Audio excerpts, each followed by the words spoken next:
বেশ অনেক দিন ধরে বিস্তীর্ণ আফ্রিকান বেল্ট পেরিয়ে রিক্টার্স বেল্ট রেঞ্জ দেখা গেল। তাঁবুর সামনে হঠাৎ হাজির মাটাবেলে জাতির কয়েকটি লোক। তাদের সন্দেহ শঙ্কররা এসেছে হীরের খনির সন্ধানে। ডিয়েগো ওদের সামলে নিল। রিক্টার্স বেল্ট পর্বতমালা বিশাল, পদে পদে বিপদ, পথ হারানোর ভয়। চাঁদের পাহাড়, চতুর্থ পর্ব। অ্যালভারেজ কড়া তামাকের পাইপ টানতে টানতে বলল, জানো শঙ্কর, আফ্রিকার এইসব অজানা অরণ্যে এখনো কত জানোয়ার আছে যার খবর বিজ্ঞান শাস্ত্র রাখে না। খুব কম সভ্য মানুষ এখানে এসেছে। ও কাপি বলে যে জানোয়ার, সে তো প্রথম দেখা গেল 1900 সালে। এক ধরনের বুনো শুয়োর আছে যা সাধারণ বুনো শুয়োরের প্রায় 3 গুণ বড় আকারে। 1888 সালে মোজেস কাউলে, পৃথিবী পর্যটক ও বড় শিকারী, সর্বপ্রথম ওই বুনো শুয়োরের সন্ধান পান বেলজিয়ান কঙ্গোর ওই লুয়ালাবা অরণ্যের মধ্যে। তিনি বহু কষ্টে একটা শিকারও করেন এবং নিউ ইয়র্ক প্রাণীবিদ্যা সংক্রান্ত মিউজিয়ামে উপহার দেন। বিখ্যাত রোডেশিয়ান মনস্টারের নাম শুনেছ? শঙ্কর বলল, না, কি সেটা? শোনো তবে। রোডেশিয়ার উত্তর সীমায় প্রকাণ্ড জলাভূমি আছে।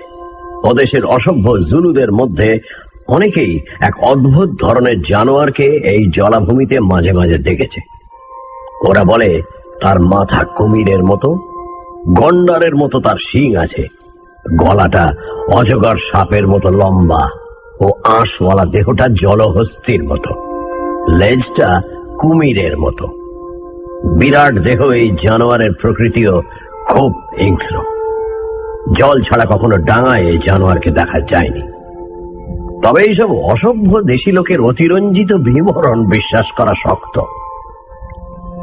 কিন্তু 1880 সালে জেমস মার্টিন বলে একজন প্রসপেক্টর রোডেশিয়ার এই অঞ্চলে বহুদিন ঘুরেছিল সোনার সন্ধানে।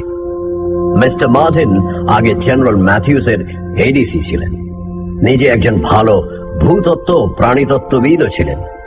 ইনি তার ডায়েরির মধ্যে রোডেশিয়ার এই অজ্ঞাত জানোয়ার দূর থেকে দেখেছেন বলে উল্লেখ করে গিয়েছেন। তিনিও বলেন জানোয়ারটা আকৃতিতে প্রাগৈতিহাসিক যুগের ডায়নোসর জাতীয় সরীসৃপের মতো ও বেজায় বড়। কিন্তু তিনি জোর করে কিছু বলতে পারেননি, কারণ খুব ভোরের কুয়াশার মধ্যে কবিরান্দ হ্রদের সীমানায় জলাভূমিতে আবছায়া ভাবে তিনি জানোয়ারটাকে দেখেছিলেন। জানোয়ারটার ঘোড়ার চিহি ডাকের মতো ডাক শুনেই তার সঙ্গে জুলু চাকরগুলো ঊর্ধ্বশ্বাসে পালাতে পালাতে বলল, সাহেব পালাও পালাও, ডিঙ্গনেক ডিঙ্গনেক। ডিঙ্গনেক ওই জানোয়ারটার জুলু নাম। 2-3 বছরে এক আধবার দেখা দেয় কি না দেয়, কিন্তু সেটা এতই হিংস্র যে তার আবির্ভাব সে দেশের লোকের পক্ষে ভীষণ ভয়ের ব্যাপার। মিস্টার মার্টিন বলেন তিনি তার 303 টোটা গোটা 2 উপরি উপরি ছুঁড়েছিলেন জানোয়ারটার দিকে। অত দূর থেকে তাক হলো না। রাইফেলের আওয়াজে সেটা সম্ভবত জলে ডুব দিলে। শঙ্কর বলল, তুমি কি করে জানলে এসব? মার্টিনের ডায়েরি ছাপানো হয়েছিল নাকি? না, অনেকদিন আগে বুলাওয়ায় ক্রনিকল কাগজে মিস্টার মার্টিনের এই ঘটনাটা বেরিয়েছিল। আমি তখন সবে দেশে এসেছি। রোডেশিয়া অঞ্চলে আমিও প্রসপেক্টিং করে বেড়াতাম বলে জানোয়ারটার বিবরণ আমাকে খুব আকৃষ্ট করে। কাগজখানা অনেকদিন আমার কাছে রেখেও দিয়েছিল। তারপর কোথায় হারিয়ে গেল। ওরাই নাম দিয়েছিল জানোয়ারটার রোডেশিয়ান মনস্টার। শঙ্কর বলল, তুমি কোনো কিছু অদ্ভুত জানোয়ার দেখনি? প্রশ্নটার সঙ্গে সঙ্গে একটা আশ্চর্য ব্যাপার ঘটল। তখন সন্ধ্যার অন্ধকার ঘন হয়ে নেমে এসেছে। সেই আবছায়া আলো অন্ধকারের মধ্যে শঙ্করের মনে হলো হয়তো শঙ্করের ভুল হতে পারে। কিন্তু শঙ্করের মনে হলো সে দেখল অ্যালভারেজ, দুর্ধর্ষ ও নির্ভীক অ্যালভারেজ, দুধে ও অব্যর্থ লক্ষ্য অ্যালভারেজ ওর প্রশ্ন শুনে চমকে উঠল এবং এবং সেইটাই সকলের চেয়ে আশ্চর্য, যেন পরক্ষণেই শিউরে উঠল।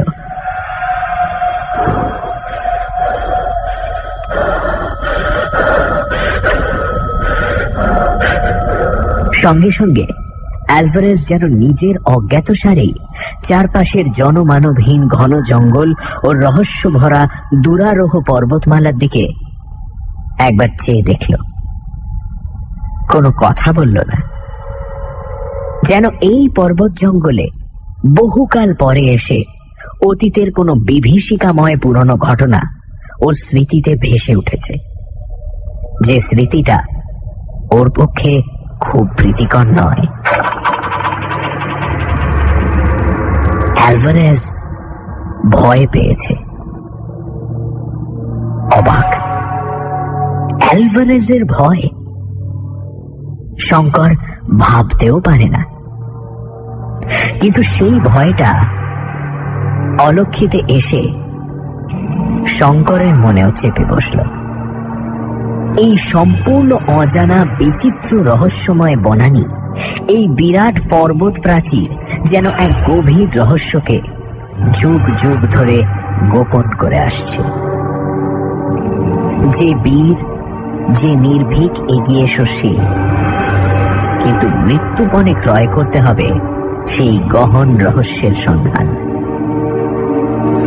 রিক্টার্সভেল্ড পর্বতমালা ভারতের হিমালয় নয়।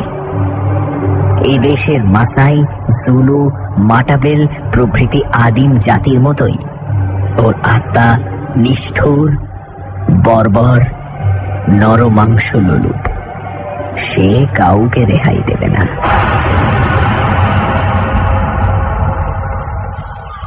তারপর দিন দুই কেটে গেল। ওরা ক্রমশ গভীর থেকে গভীরতর জঙ্গলের মধ্যে প্রবেশ করল। পথ কোথাও সমতল নয়, কেবল চড়াই আর উতরাই। মাঝে মাঝে কর্কশ ও দীর্ঘ টুসক ঘাসের বন। জল প্রায় দুষ্প্রাপ্য। ঝর্ণা এক আধটা যদিও বা দেখা যায়, অ্যালভারেজ তাদের জল ছুঁতেও দেয় না। দিব্যি স্ফটিকের মতো নির্মল জল পড়ছে ঝর্ণা বেয়ে, সুশীতল ও লোভনীয়। তৃষ্ণার্ত লোকের পক্ষে সে লোভ সংবরণ করা বড়ই কঠিন। কিন্তু অ্যালভারেজ জলের বদলে ঠান্ডা চা খাওয়াবে, তবুও জল খেতে দেবে না।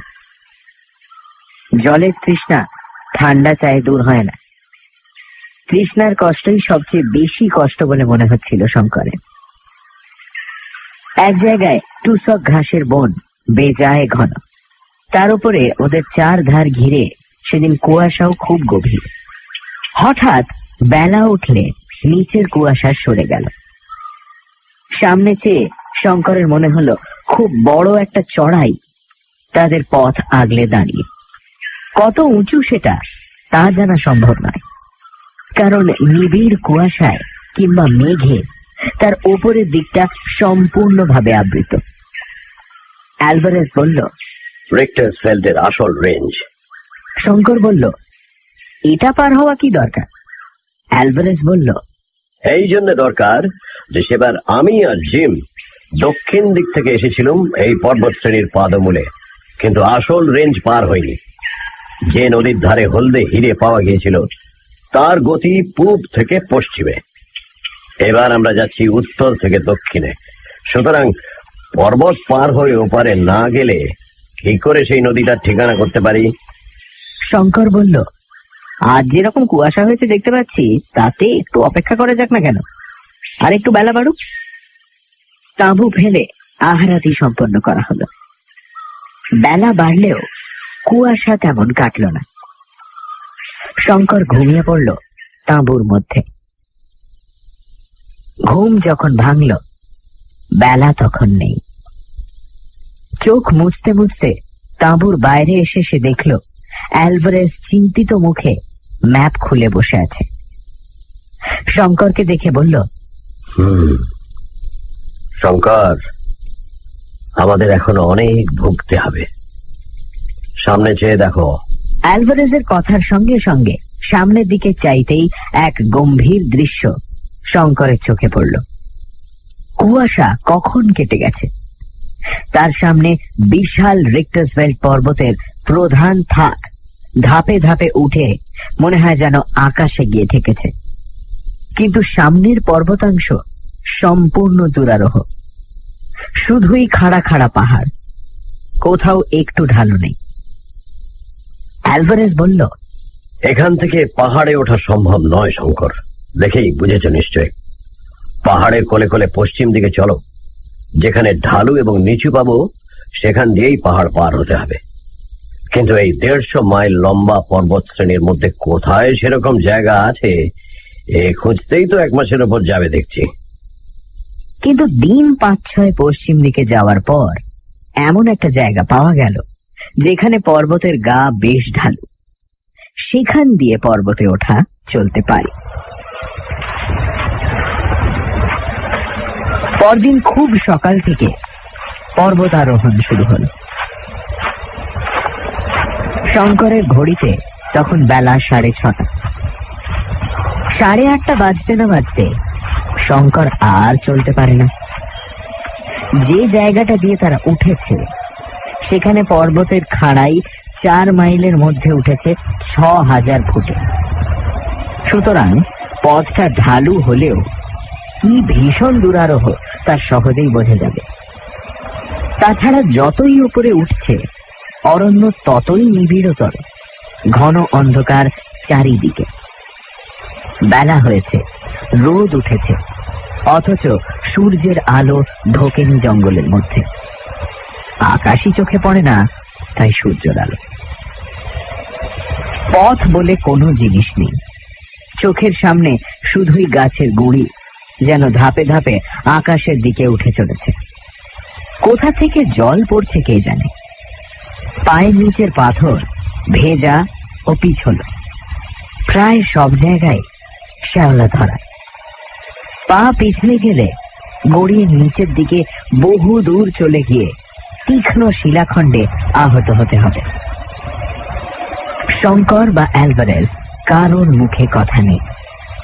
উঠবার কষ্টে দুজনেই অবসন্ন, দুজনেরই ঘন ঘন নিঃশ্বাস পড়ছে। শঙ্করের কষ্ট আরো বেশি। বাংলার সমতল ভূমিতে আজন্ম মানুষ হয়েছে, পাহাড়ে ওঠার অভ্যেস নেই কখনো। শঙ্কর ভাবছে অ্যালভারেজ কখন বিশ্রাম করতে বলবে। সে আর উঠতে পারছে না, কিন্তু যদি সে মরেও যায় একথা অ্যালভারেজকে সে কখনোই বলবে না যে সে আর পারছে না।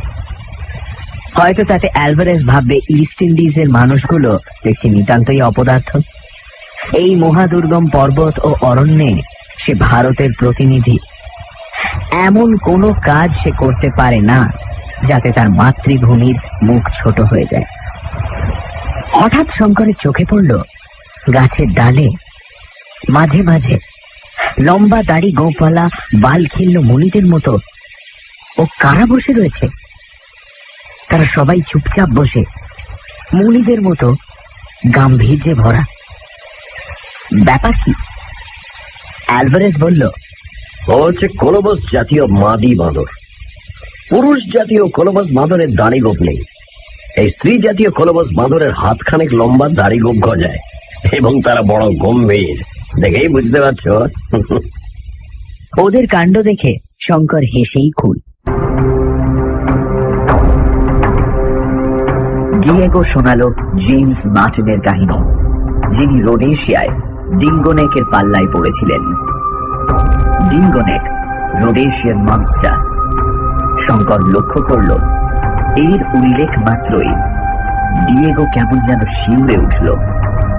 পাহাড় জঙ্গলের মধ্যে দিয়ে তারা উঠছে উঠছে।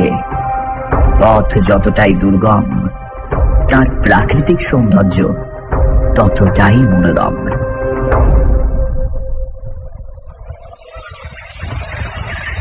অ্যালভারেজ ওকে শিখিয়ে দিল, এইসব জায়গায় খুব সাবধানে পা ফেলে চলতে হবে।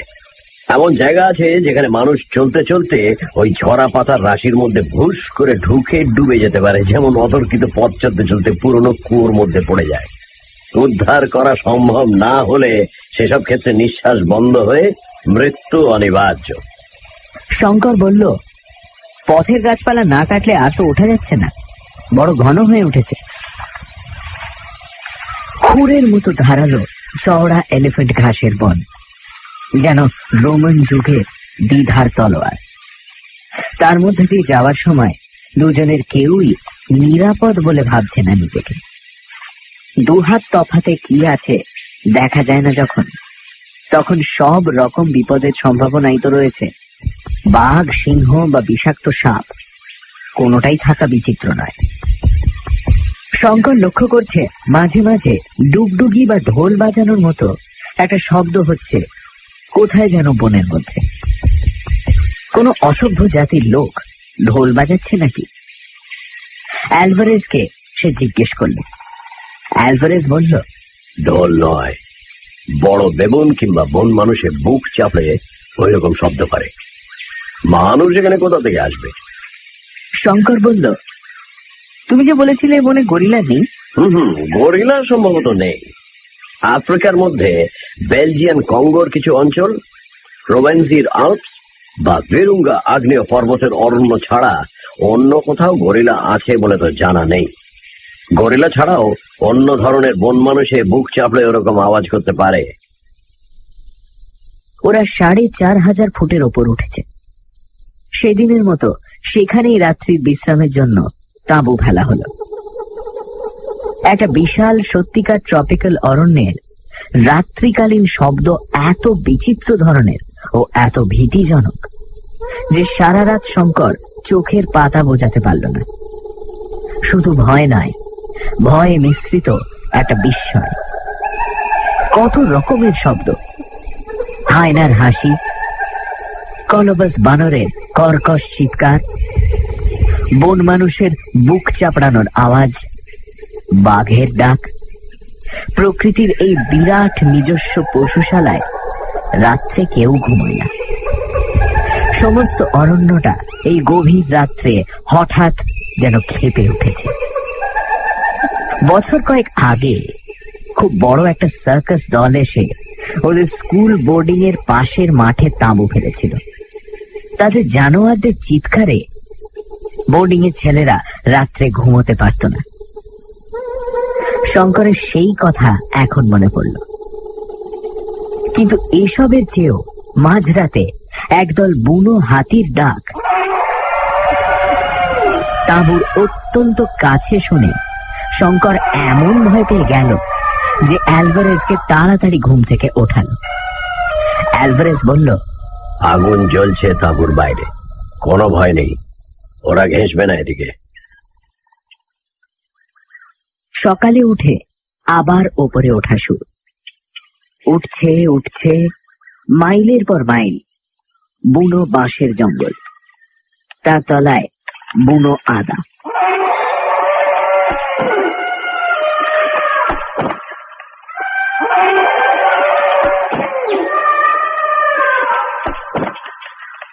ওদের পথের ১০০ হাতের মধ্যে বাঁদিকের বাঁশবনের তলা দিয়ে একটা প্রকাণ্ড হাতির দল কচি বাঁশের ঝাড় মড়মড় করে ভাঙতে ভাঙতে চলে গেল।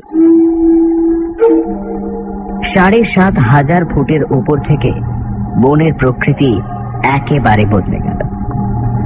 এই পর্যন্ত উঠতে ওদের আরো ২ দিন লেগেছে। আর অসহ্য কষ্ট, কোমর পিঠ ভেঙে পড়ছে। এখানে বনানীর মূর্তি বড় অদ্ভুত।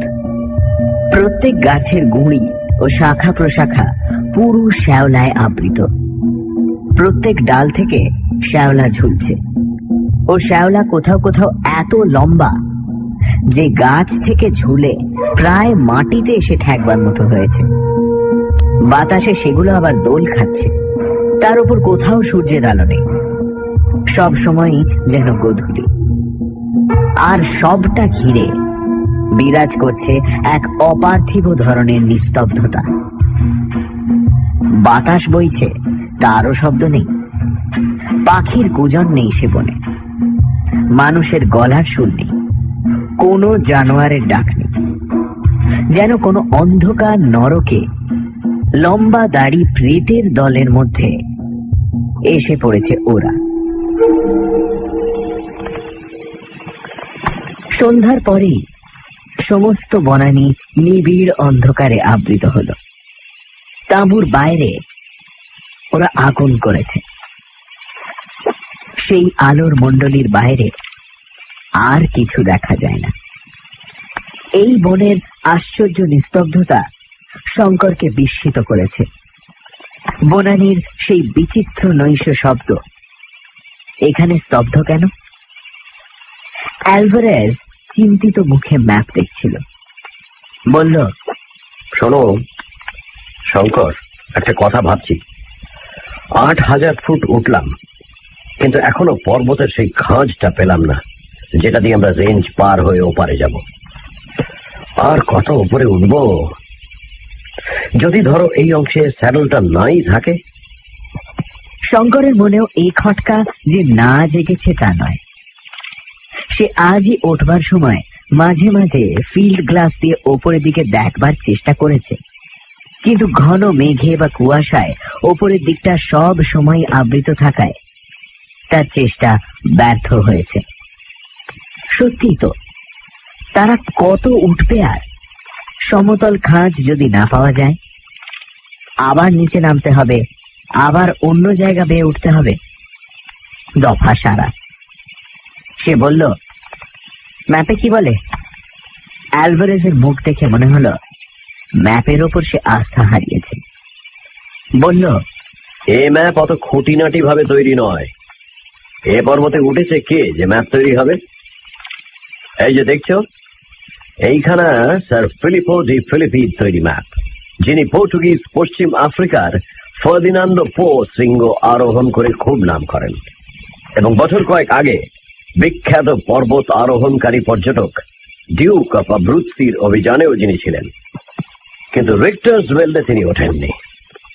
এই ম্যাপে পাহাড়ের যে কন্ট্রোল ছবি আঁকা আছে তা খুব নিখুঁত বলে তো মনে হয় না। ঠিক বুঝছি না। হঠাৎ শঙ্কর বলে উঠল, ও কি? তাঁবুর বাইরে প্রথমে একটা অস্পষ্ট আওয়াজ এবং পরক্ষণেই একটা কষ্টকর কাশির শব্দ পাওয়া গেল, যেন থাইসিসের রোগী খুব কষ্টে কাতর ভাবে কাশছে। একবার, দুবার, তারপর এই শব্দটা থেমে গেল। কিন্তু সেটা মানুষের গলার শব্দ নয়। শোনা মাত্রই শঙ্করের সে কথা মনে হলো। রাইফেল নিয়ে সে ব্যস্তভাবে তাঁবুর বাইরে যেতে যাচ্ছে। অ্যালভারেজ তাড়াতাড়ি উঠে ওর হাত ধরে বসিয়ে দিল। শঙ্কর আশ্চর্য হয়ে বলল, কেন, কিসের শব্দ ওটা?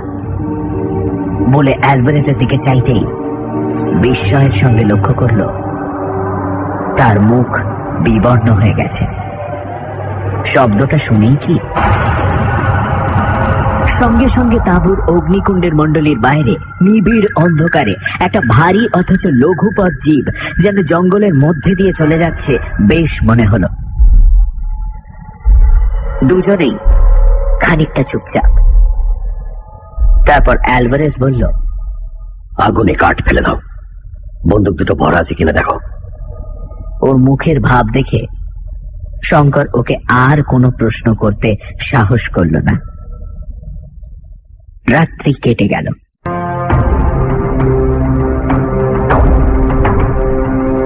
ঘন বনের মধ্যে দিয়ে ডিয়েগো আর শঙ্কর চলেছে। 7,500 ফুটে পাহাড়ের রূপ দেখে শঙ্কর মুগ্ধ। ম্যাপ দেখে ঠিক আর দিক নির্ণয় করা যাচ্ছে না। এর মধ্যে তাঁবুর বাইরে হঠাৎ একটা অদ্ভুত শব্দ আর পায়ের আওয়াজ।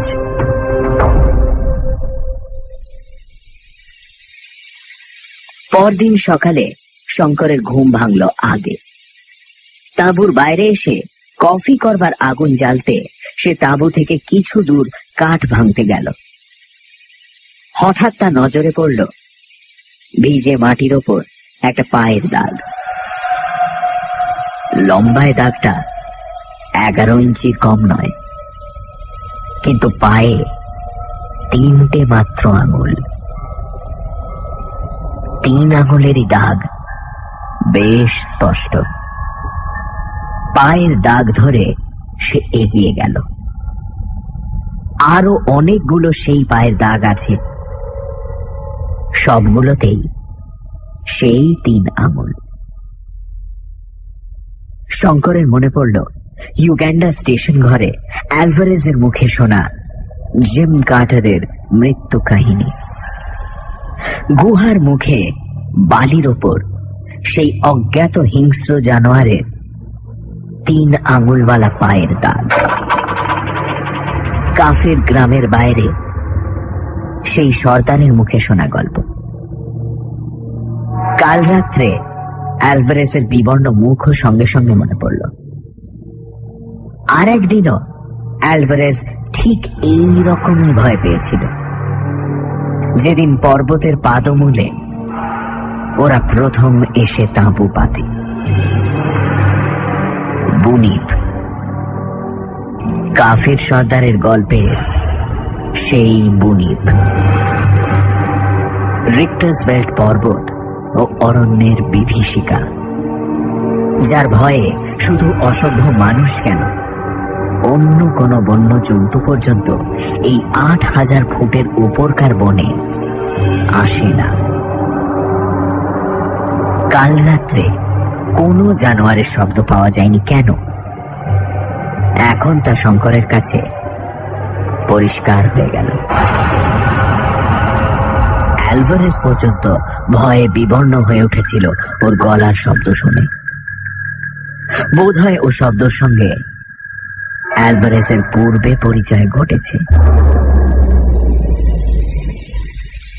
অ্যালভারেজের ঘুম ভাঙতে সেদিন একটু দেরি হল। গরম কফি এবং কিছু খাদ্য গলাধঃকরণ করবার সঙ্গে সঙ্গে সে আবার সেই নির্ভীক ও দুর্ধর্ষ অ্যালভারেজ, যে মানুষকেও ভয় করে না, শয়তানকেও না। শঙ্কর ইচ্ছে করেই অ্যালভারেজকে ওই অজ্ঞাত জানোয়ারের পায়ের দাগটা দেখালো না। কি জানি, যদি অ্যালভারেজ বলে বসে এখনো পাহাড়ের স্যাডেল পাওয়া গেল না, তবে নেমে যাওয়া যাক। সকালে সেদিন খুব মেঘ করে ঝমঝম করে বৃষ্টি নামল। পর্বতের ঢাল বেয়ে যেন হাজার হাজার ঝর্ণার ধারায় বৃষ্টির জল গড়িয়ে নিচে নামছে। এই বন ও পাহাড় চোখে কেমন যেন ধাঁধা লাগিয়ে দেয়। এতটা উঠেছে ওরা, কিন্তু প্রতি 1000 ফুট উপর থেকে নিচের অরণ্যের গাছপালার মাথা দেখে সেগুলো সমতল ভূমির অরণ্য বলে ভুল হচ্ছে। কাজেই প্রথমটা মনে হয় যেন কতটুকুই বা উঠেছি, এইটুকু তো। বৃষ্টি সেদিন থামল না। বেলা 10টা পর্যন্ত অপেক্ষা করে অ্যালভারেজ উঠবার হুকুম দিল। শঙ্কর এটা আশা করেনি। এখানে শঙ্কর কর্মী শ্বেতাঙ্গ চরিত্রের একটা দিক লক্ষ্য করল। তার মনে হচ্ছিল, কেন এই বৃষ্টিতে মিছিমিছি বার হওয়া? একটা দিনে কি এমন হবে? বৃষ্টি মাথায় পথে চলে লাভ।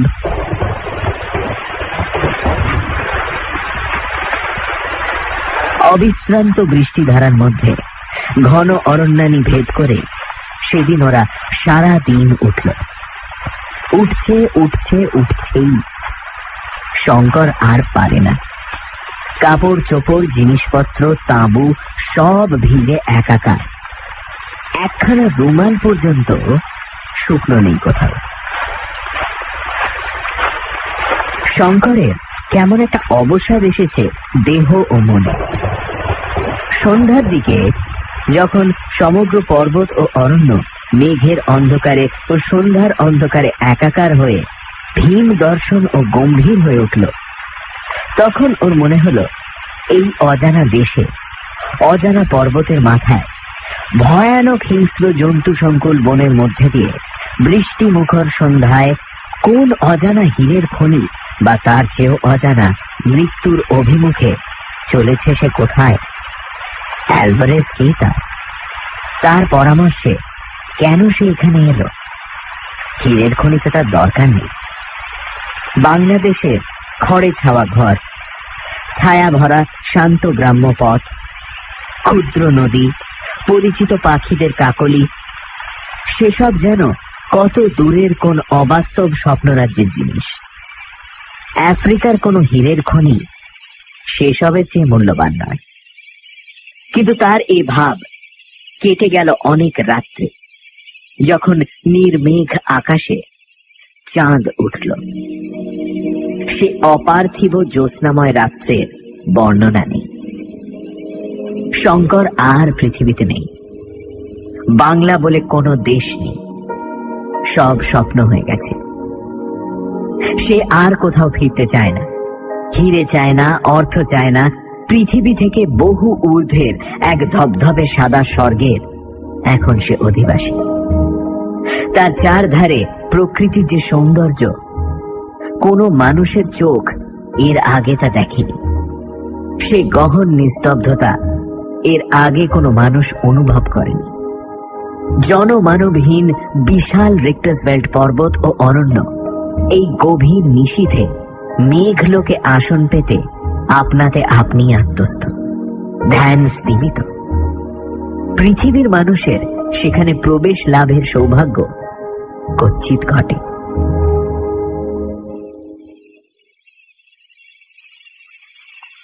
সেই রাত্রে ঘুম থেকেও ধর্মড়িয়ে উঠল অ্যালভারেজের ডাকে। অ্যালভারেজ ডাকছে, শঙ্কর, শঙ্কর, শঙ্কর, ওঠো, বন্দুক বাগাও। কি? তারপরও কান পেতে শুনল। তাঁবুর চারপাশে কে যেন ঘুরে ঘুরে বেড়াচ্ছে।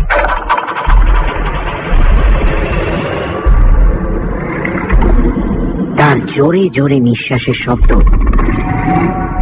বেশ শোনা যাচ্ছে তাঁবুর মধ্যে থেকে। চাঁদ ঢলে পড়েছে। তাঁবুর বাইরে অন্ধকারই বেশি। জ্যোৎস্নাটুকু গাছের মগডালে উঠে গেছে, কিছুই দেখা যাচ্ছে না। তাঁবুর দরজার মুখে আগুন তখনও একটু একটু জ্বলছে, কিন্তু তার আলোর বৃত্ত যেমন ছোট, আলোর জ্যোতিও তেমনই ক্ষীণ। তাকে দেখবার সাহায্য কিছুই হয় না। গুড়গুড় করে একটা শব্দ হলো। গাছপালা ভেঙে একটা ভারী জানোয়ার হঠাৎ ছুটে পালানো যায়।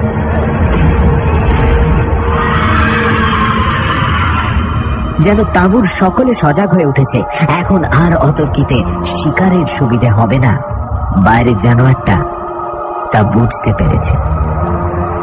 জানোয়ারটা যাই হোক না কেন, তার যেন বুদ্ধি আছে, বিচারের ক্ষমতা আছে, মস্তিষ্ক আছে। অ্যালভারেজ রাইফেল হাতে টর্চ জেলে বাইরে গেল। শঙ্কর গেল ওর পেছনে পেছনে। টর্চের আলোয় দেখা গেল তাঁবুর উত্তর পূর্ব কোণের জঙ্গলের চারা গাছপালার উপর দিয়ে যেন একটা ভারী স্টিম রোলার চলে গেছে। অ্যালভারেজ সেই দিকে বন্দুকের নল উঁচিয়ে বার দুই আওয়াজ করল। কোনো দিকে কোনো শব্দ পাওয়া গেল না। ফেরবার সময় তাঁবুর ঠিক দরজার মুখে আগুনের কুণ্ডের অতি কাছেই একটা পায়ের দাগ দুজনেরই চোখে পড়ল। মাত্র 3টে আঙুলের দাগ, ভেজে মাটির উপর সুস্পষ্ট। এতে প্রমাণ হয় জানোয়ারটা আগুনকে ভয় পায় না। শঙ্করের মনে হলো যদি ওদের ঘুম না ভাঙত, তবে এই অজ্ঞাত বিভীষিকাটি তাঁবুর মধ্যে ঢুকতে একটুও দ্বিধা করত না, এবং তারপর কি ঘটত তা কল্পনা করে কোনো লাভ নেই। অ্যালভারেজ বলল, শঙ্কর, তুমি তোমার ঘুম শেষ করো, আমি জেগে আছি। শঙ্কর বলল, না, তুমি ঘুমো অ্যালভারেজ। অ্যালভারেজ ক্ষীণ হাসি হেসে বলল, পাগল, তুমি জেগে কিচ্ছু করতে পারবে না শঙ্কর, ঘুমিয়ে পড়ো। ওই দেখো, দূরে বিদ্যুৎ চমকাচ্ছে, আবার ঝড় বৃষ্টি আসবে, রাত শেষ হয়ে আসছে, ঘুমো। আমি বরং একটু কফি খাই।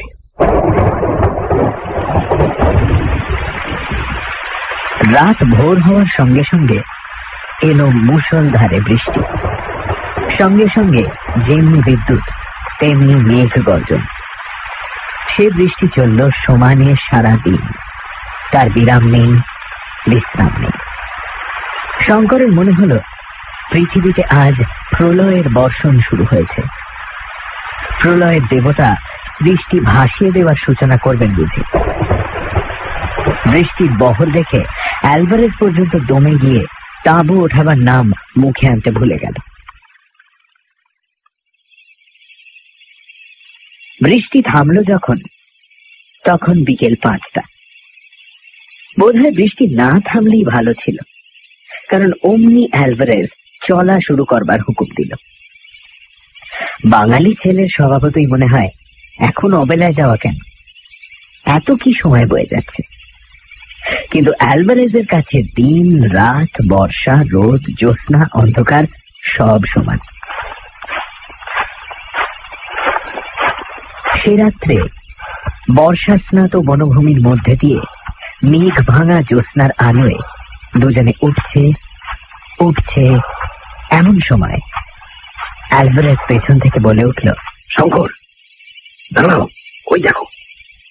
অ্যালভারেজ ফিল্ড গ্লাস দিয়ে ফুটফুটে জ্যোৎস্নালোকে বাঁ পাশের পর্বত শিখরের দিকে চেয়ে দেখছে। শঙ্কর ওর হাত থেকে গ্লাসটা নিয়ে সেদিকে দৃষ্টি নিবদ্ধ করল।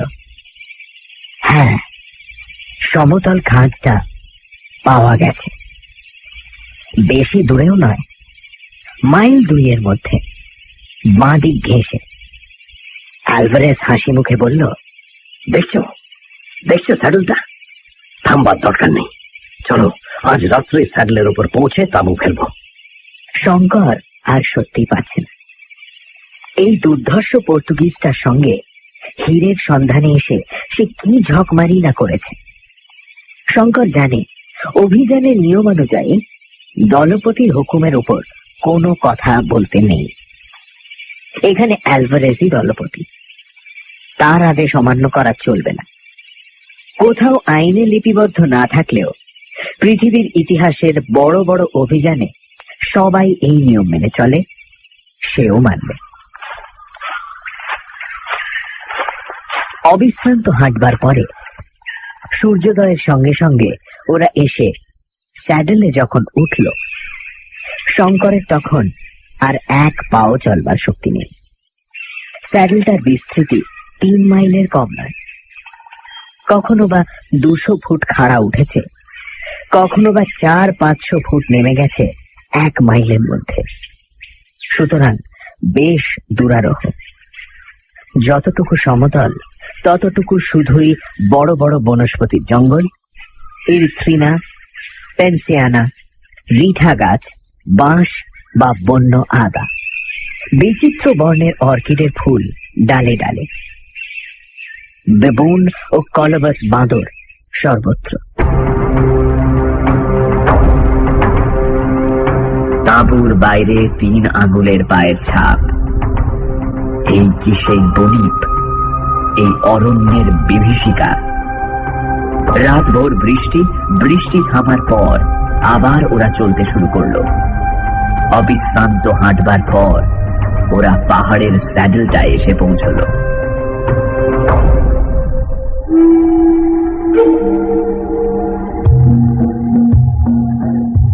আরো 2 দিন ধরে ক্রমাগত নামতে নামতে রিক্টাসভেল্ড পর্বতের আসল রেঞ্জের ওপারের উপত্যকায় গিয়ে ওরা পদার্পণ করল। শঙ্করের মনে হলো এদিকে জঙ্গল যেন আরো বেশি দুর্ভেদ্য ও বিচিত্র। আটলান্টিক মহাসাগরের দিক থেকে সমুদ্র বাষ্প উঠে কতক ধাক্কা খায় পশ্চিম আফ্রিকার ক্যামেরুন পর্বতে, বাকিটা আটকায় বিশাল রিক্টাসভেল্ডের দক্ষিণ সানুতে। সুতরাং বৃষ্টি এখানে হয় অজস্র, গাছপালা তেজও তেমনি।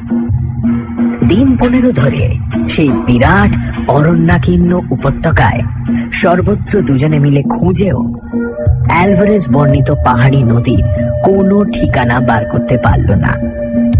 ছোটখাটো ঝর্ণা 2-1টা উপত্যকার উপর দিয়ে বইছে বটে, কিন্তু অ্যালভারেজ কেবলই ঘাড় নাড়ে আর বলে,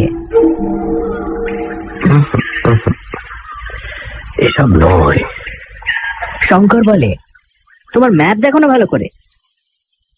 কিন্তু এখন দেখা যাচ্ছে যে অ্যালভারেজের ম্যাপের কোনো নিশ্চয়তা নেই।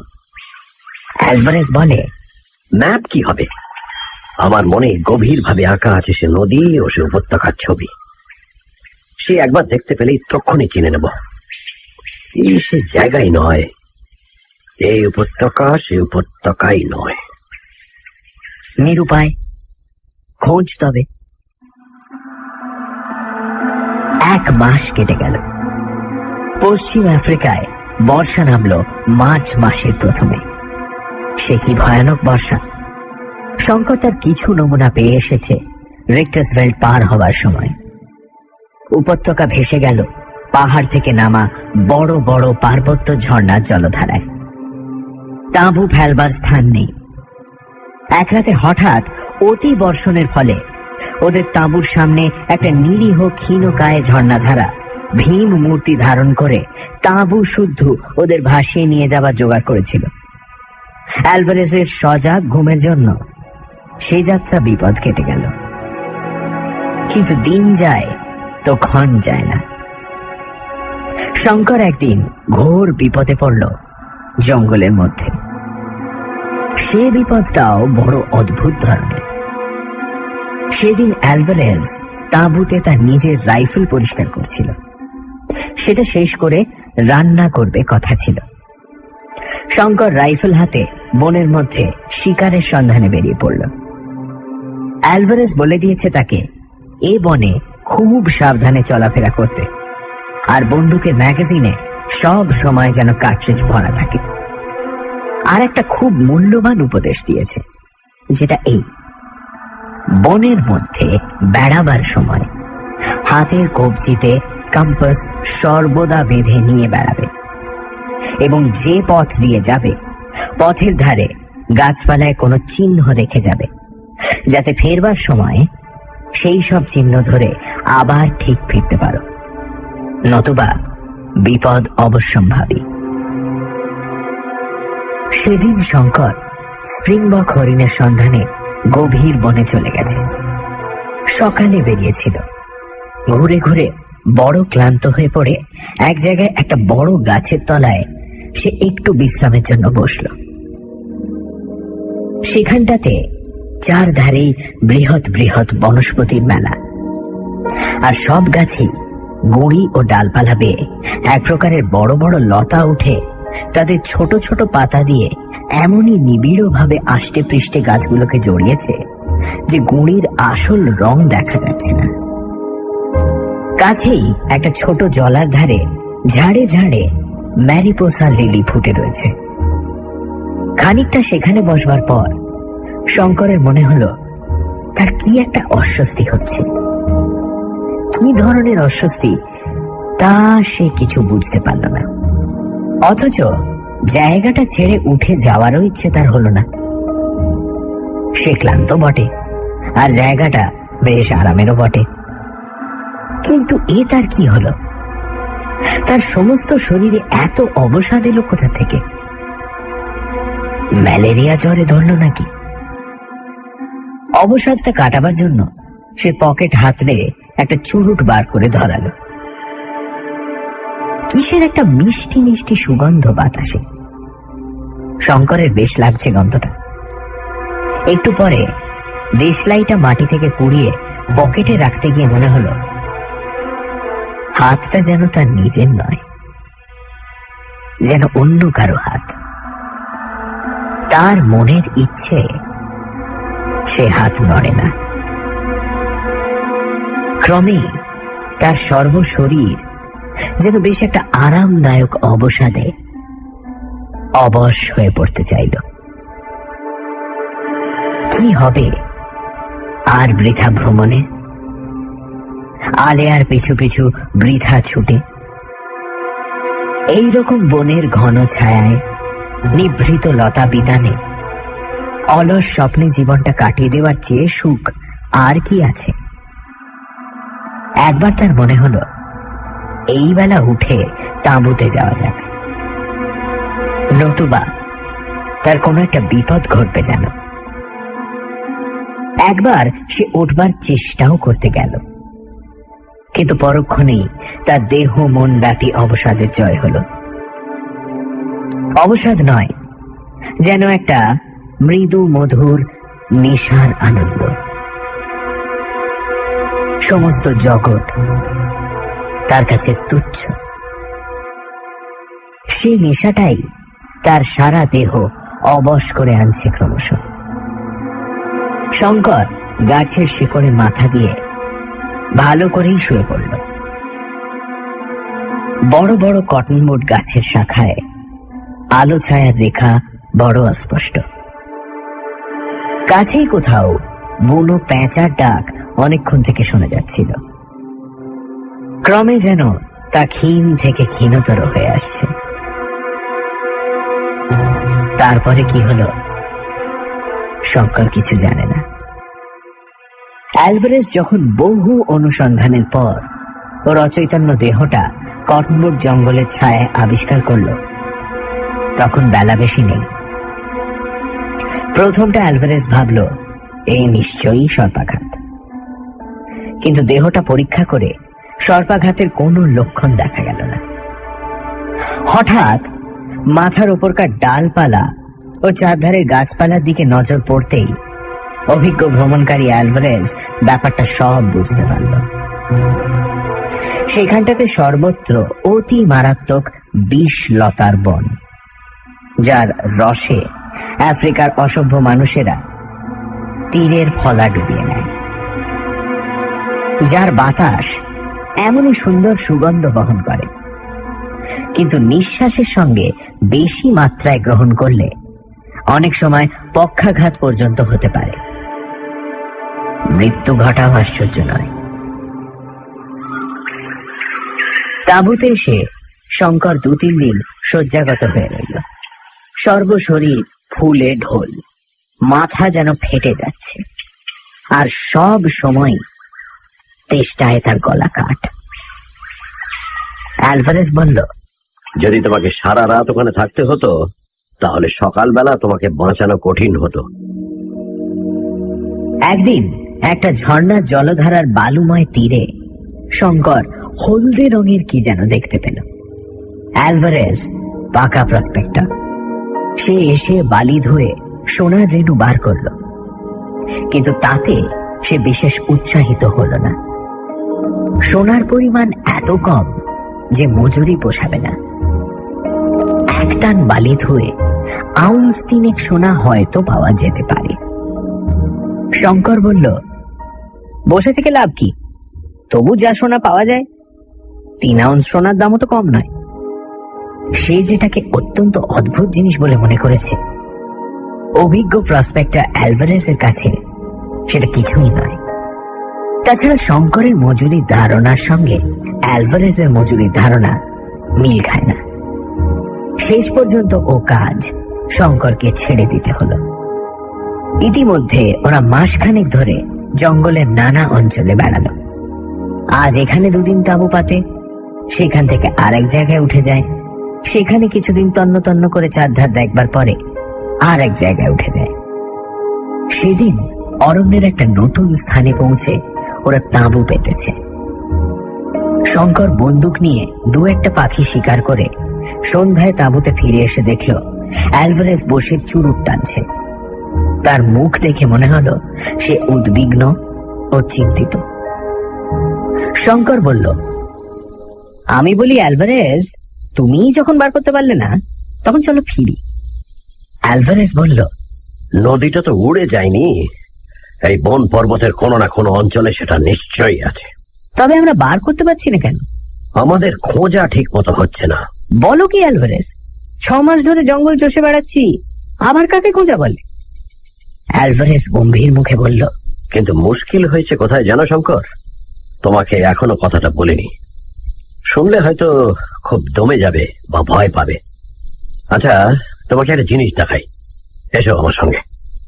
শঙ্কর অধীর আগ্রহ ও কৌতূহলের সঙ্গে ওর পেছনে পেছনে চলল। ব্যাপারটা কি অ্যালভারেজ একটু দূরে গিয়ে একটা বড় গাছের তলায় দাঁড়িয়ে বলল, শঙ্কর, আমরা আজই এখানে এসে তাঁবু পেতেছি, ঠিক তো? শঙ্কর অবাক হয়ে বলল, এ কথা মানে কি? আজই তো এখানে এসেছি, না আবার কবে এসেছি? আচ্ছা, এই গাছের গুঁড়ির কাছে সরে এসে দেখো তো। শঙ্কর এগিয়ে গিয়ে দেখল গুঁড়ির নরম ছাল ছুরি দিয়ে খুদে কে DA লিখে রেখেছে, কিন্তু লেখাটা টাটকা নয়, অন্তত মাস খানেকের পুরনো।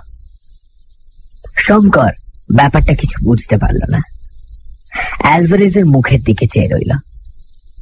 অ্যালভারেজ বলল, বুঝতে পারলে না? এই গাছে আমি মাসখানেক আগে আমার নামের অক্ষর দুটি খুদে রাখি। আমার মনে একটু সন্দেহ হয়।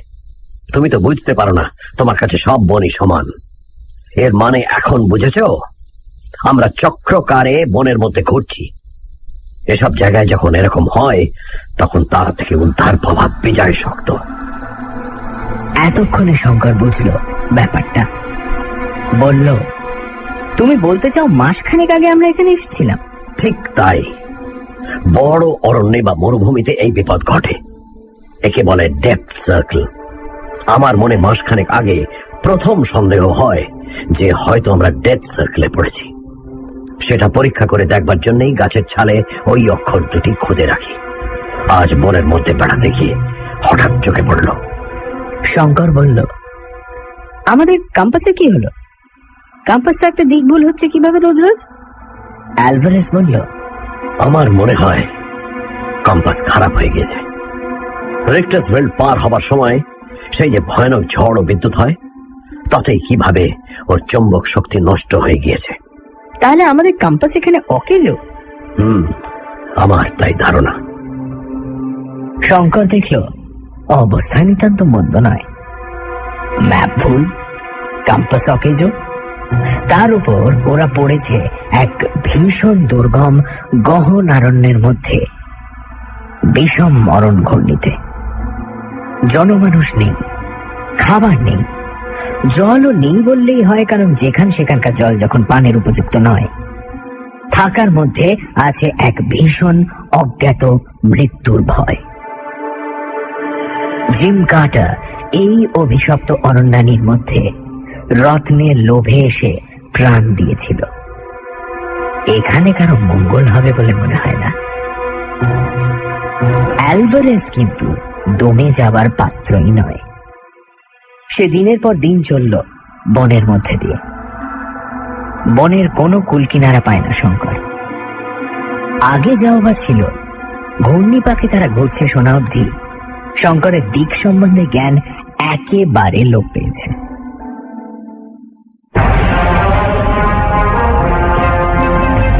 বিভূতিভূষণ বন্দ্যোপাধ্যায়ের চাঁদের পাহাড়।